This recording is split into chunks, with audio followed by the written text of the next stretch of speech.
Welcome to Ebensburg, Pennsylvania, a small town nestled in the Allegheny Mountains with a population of 3,380.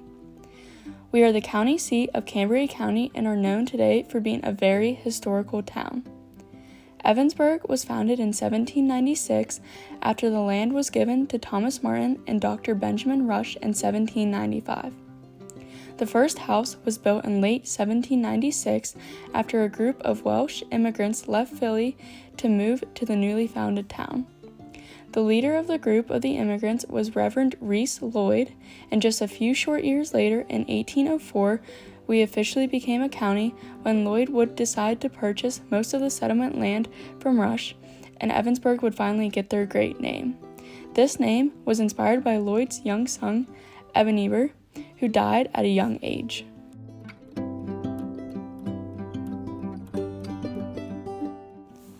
During the early years of Ebensburg, we were known as a mining town, and we would produce coal for locomotives. We had our peak in the early 1920s and produced tons of coal, but later in 1940, we would expand onto other local towns in our county, and this would help us to produce millions of tons of coal regularly. During the next couple of years, the mining companies would begin to fail and the railroads would start to slow down. Many of the towns that were connected by the railroads ended up turning into ghost towns as families had to pick up and leave to find new work in other local places.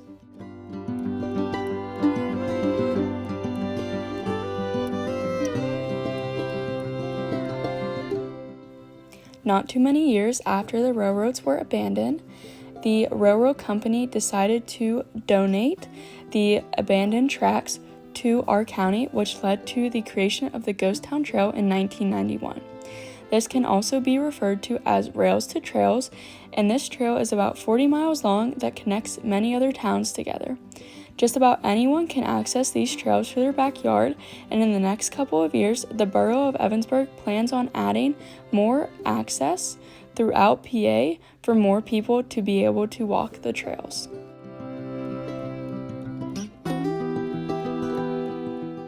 The old Cambria County Jail is one of the most well-known historical parts of Ebensburg. The first cornerstone of the jail was laid in 1870, which was mined from a quarry in nearby Revlock. The outside security wall was finished in 1872, which made the building cost about $73,000. The building was built at the peak of Ebensburg, so the county seat was moved during this time to our little town. The cells have iron bar doors and a heavy oak door to seal the prisoners in. On the outside, there is a courtyard where all of the hangings took place, and in all, only about 11 executions took place, the last one in 1909 before the electric chair was introduced to a different state prison. One of the most well-known prisoners is Michael Smith, also known as Old Smitty, and the night before his scheduled execution, he disappeared and was never captured again. Located right next to the jail, you will find the Ebensburg War Memorial, which was dedicated in 1915 for all of those who fought for our country that were from Cambria County. 3,000 names on the monument are for those who fought in the Civil War, and 2,000 additional names are for those who fought in different wars. The park has a circle of flags, each representing the different branches of military. Now the park is a place of remembrance during parades and memorials honoring those who fought for us. The local courthouse was built in 1821.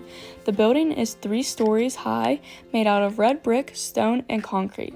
Almost 100 years after the building was built, the county decided to completely rebuild the courthouse and add a east, west, and south wing.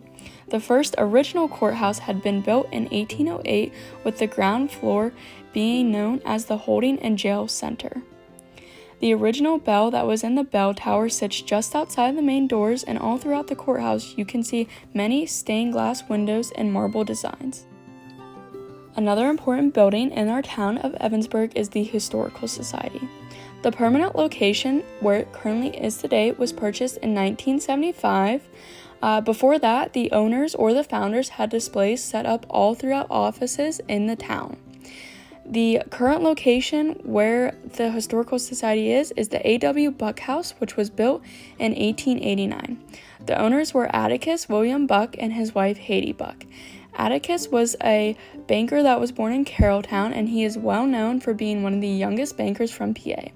He eventually became a partner of a local bank called Johnston, Buck & Co., and eventually would go on to open up a very well-known bank in this area called the First National Bank. When Buck died in 1918, his wife built a smaller house right next to their current one and sold the mansion to a group of sisters for a covenant. The house then served as a covenant until the Historical Society bought in 1975. I decided to interview my grandma, Christine Percio, to see what she enjoys so much about Ebensburg. She said it is such a great small town to raise a family, and you just know everyone you pass in the streets or the store. The people and the atmosphere of the town are my favorite. Everyone is always happy, and we enjoy living and working in a small town. We love being able to get out and go and explore town because there is always something new. You never know who you're going to run into or even what you are going to run into, but it is always a pleasure seeing old friends and making new ones. I asked my grandma if she can see our little town expanding. She said that it is hard to tell because a lot of people were born and raised here or their families moved here for work when we were a very popular town.